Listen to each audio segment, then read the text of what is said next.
سلام قدرمنو لیدونکو د نن ورځې څو تازه او مهمو خبرونو ته ښه راغلاست له مینه یوټیوب چینل څخه.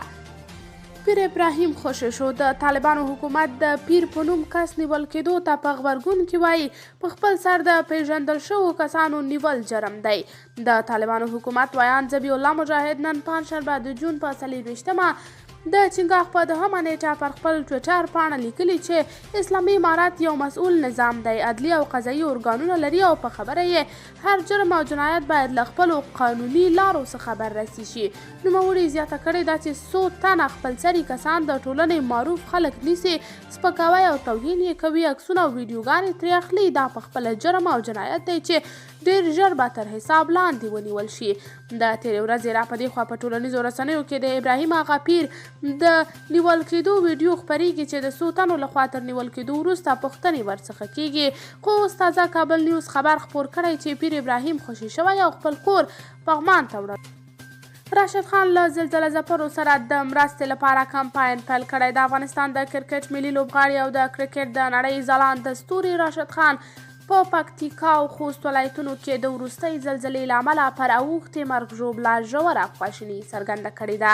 نوموړي پر خپل فیسبوک پاڼه خپاره کړي پیغام کې ویلي چې په دې سخت او خواشینونکي وضعیت کې د پیښې له اغېزمنو سره په دې درانه غم کې شریک دی او یوازې به یې نه پرېږدي. نوموړي زیاته کړې ده چې که څه هم دی د پیښې له قربانیانو سره مرسته کوي، خو دا مرسته کافي نه ده. هغه ویلي چې د پیښې د قربانیانو لپاره د مرستې یو کمپاین پیل کړی دی او هر څوک کولی شي چې پکې برخه واخلي. هغه په انګلیسي ژبه ثبت کړي دې پیغام کې ویلي چې دی به د کرکټ د نړۍ له مشهورو لوبغاړو شاهد افریدي، ډي جي براو او نورو لوبغاړو څخه هم وغواړي چې په دې کمپاین کې ورسره برخه واخلي تر څو وکولی شي په کافي اندازه مرستې راټولې کړلی شي. زلزله ځپلو سره د قطر، ایران او پاکستان مرستې هیواد ته را رسېدلي. د افغانستان اسلامي امارت وایي چې په پکتیکا او خوست ولایتونو کې د وروستۍ زلزلې له امله اغېزمنو شویو ته د قطر، ایران او پاکستان مرستې هیواد ته را رسېدلي دي.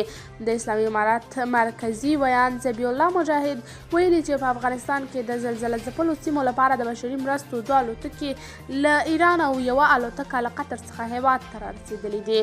د مجاهد په خبره دغه راز په هیواد کې له زلزله ځپلو سره د بشري مرستو په لړ کې د پاکستان 8 لارۍ بشري مرستې د ځمکې له لارې په پکتیکا کې د پیښې ځای ته رسېدلې دي. د یادونې ده چې پرون شپه پکتیکا او خوست ولایتونه زورورې زلزلې ولړزول چې په نتیجه کې د چارواکو په خبره تر 1000 ډېر کسان وژل شوي او په سلګونه نور ټپیان شوي دي. د نړۍ ګڼ شمېر هیوادونو او بنسټونو پر یادې طبیعي پیښې خواشیني څرګنده کړې ده او د مرستو ډاډ یې ورکړی دی. پاکستان وايي له ټي ټي پي سره د خبرو په هکله به وروستۍ پریکړه پارلمان کوي. د پاکستان لومړي وزیر شهباز شریف په مشرۍ نن دغه هیواد د ملي امنیت لپاره د پارلمان کمیټې غونډه کې پر دې پریکړه شوې چې تحریک طالبان پاکستان یا ټي ټي پي سره د سولې روانو خبرو پر پایلو به وروستۍ پریکړه د پارلمان لخوا کیږي. له غونډې وروسته د پاکستان لومړي وزیر له دفتره په خپره شوې اعلامیه کې ویل شوي چې افغانستان کې د طالبانو په منځګړیتوب ټي ټي پي سره خبرې به روانې وي، خو وروستۍ پریکړه به د پارلمان لخوا کیږي. اعلامیه کې زیاته شوې چې د نننۍ غونډې ګډون کوونکو ته ټي ټي پي سره د خبرو اترو وروستی حال او په دې اړه جزئیات ورکړل شول چې دا خبرې په کومو شرایطو پیل شوي. د پارلماني کمیټې نننۍ غونډه کې د پاکستان حکومت، چارواکو، قومي اسمبلۍ او سنا غړو او د پوځي ادارو استازو ګډون کړی و. له غونډې وروسته د پاکستان د کورنیو چارو وزیر رانا ثناء الله رسنیو سره خبرو کې ویل نننۍ غونډه کې تحریک طالبان پاکستان سره د رسمي خبرو او پر پاک افغان پوله ډیورنډ کرښه د ترنګلتیا په تړاو بحث وشو. ښاغلي ثناء الله وویل ټي ټي پي سره پر خبرو وروستۍ پریکړه به د پاکستان اساسي قانون په رڼا کې او د پارلمان په لارښوونه کیږي. بایډن وايي خیریه بنسټونه د افغانانو ته مرستې ورسوي. د امریکا ولسمشر خیریه بنسټونو ته له افغانستان سره د مرستې لارښوونه کړې ده. د سپین ماڼۍ په خپره شوې اعلامیه کې راغلي چې ولسمشر بایډن په افغانستان کې پر زلزله او مرګ ژوبله خواشیني څرګنده کړې او هغه یې ستره غمیزه بللې ده.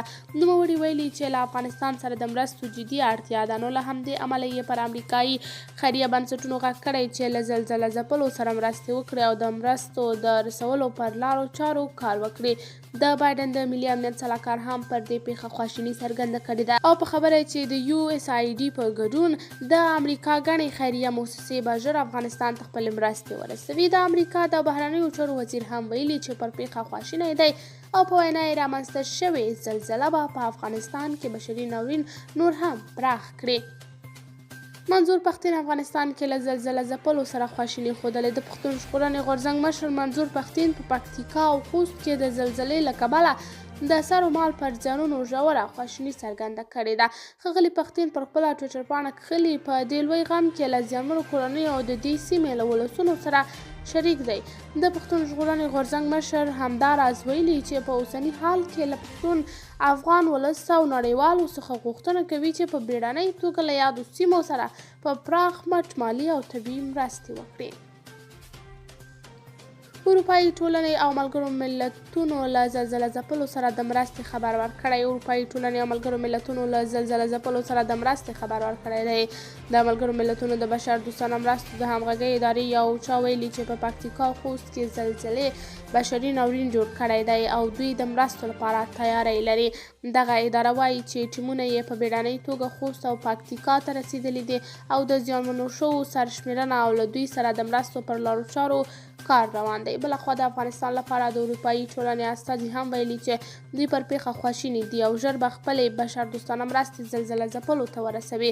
تر دې وړاندې د ترکیې، هند، پاکستان، ایران، چین، سعودي عربستان او ګڼو نورو هیوادونو په ګډون ډیرو نړیوالو بنسټونو له افغان زلزله ځپلو سره د مرستو او همکارۍ ډاډ ورکړی دی.